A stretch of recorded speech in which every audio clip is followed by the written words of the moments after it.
This channel does not promote any violent, harmful, or illegal activities. All content provided by this channel is meant for an educational purpose only.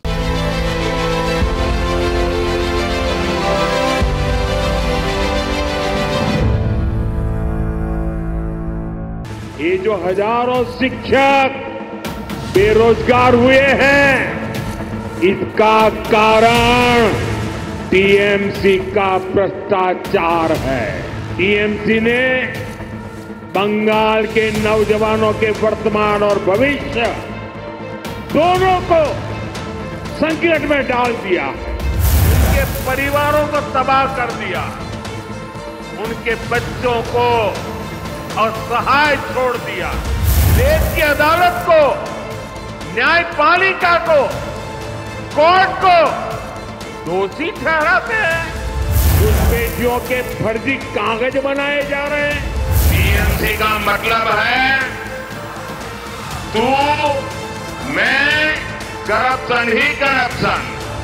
जब तक बंगाल में TMC की सरकार रहेगी, तब तक बंगाल का विकास अवरुद्ध रहेगा, रुका रहेगा।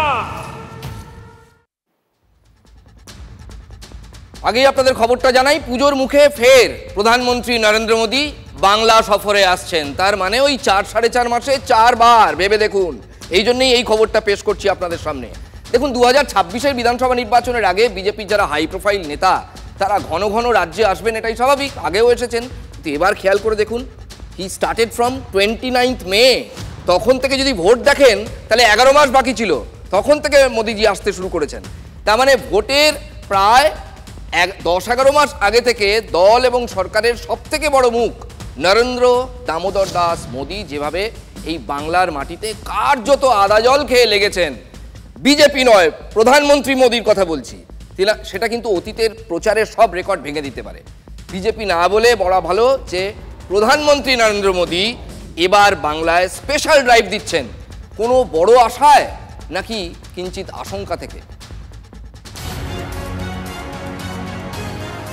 নরেন্দ্র মোদী অমিত ছাড়া বাংলা এলেই তৃণমূল বলে পরিযায়ী, কিন্তু মোদীর ঘন ঘন বঙ্গ সফর তৃণমূলের সেই সব দাবিকে অসার বানিয়ে দিচ্ছে।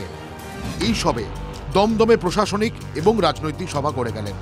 পুজোর আগে ফের রাজ্যে আসছেন প্রধানমন্ত্রী, অথচ বিধানসভা ভোট এখনো 9 করে 7 মাস দেরি।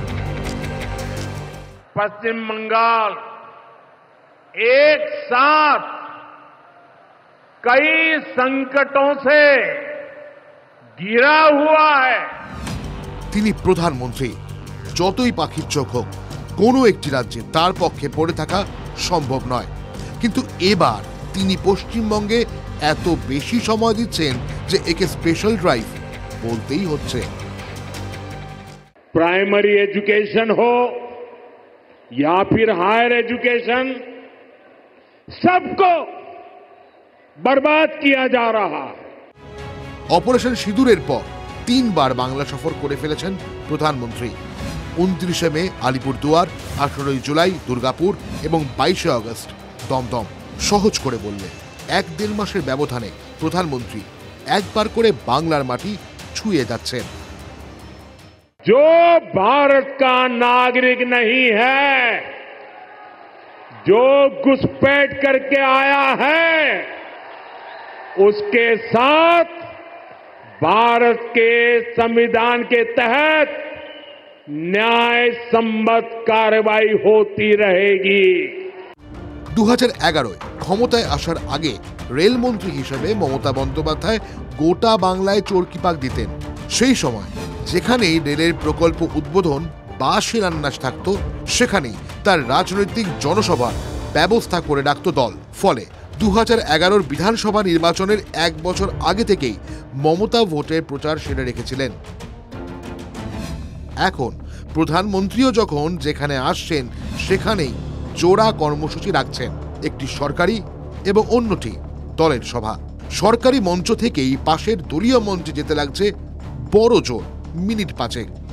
এটাও একটা স্ট্র্যাটেজি। কেমন সেটা? সরকারি মঞ্চ উন্নয়নের ঝাঁপি থেকে রাজ্যবাসীকে কিছু উপহার দেওয়ার পর দলের মঞ্চে উঠে সরাসরি জনতার কাছে আসল পরিবর্তন আনার আবেদন জানাচ্ছেন। आज बंगाल का जन जन कह रहा है टीएमसी जाएगी तभी असली बदलाव आएगा। প্রধানমন্ত্রী কি মনে করছেন এবার বাংলার মাটি তার কাছে আগের থেকে অনেক বেশি উর্বর? তৃণমূলের তৃতীয় মেয়াদের শেষ লগ্নে এসে রাজ্যের মানুষ তিতি বিরক্ত, এমন কোনো পূর্বাভাস কি নরেন্দ্র মোদীর কাছে আছে? অথবা এমনও হতে পারে নিছক দলীয় সংগঠনের জোরে তৃণমূলকে ক্ষমতা থেকে উৎখাত করা অসম্ভব বলেই মনে করছে বিজেপির থিঙ্ক ট্যাঙ্ক। তাই হয়তো বঙ্গবাসীর মন বদলের ভার একাই কাঁধে তুলে নিতে চাইছেন নরেন্দ্র দামোদর দাস মোদী।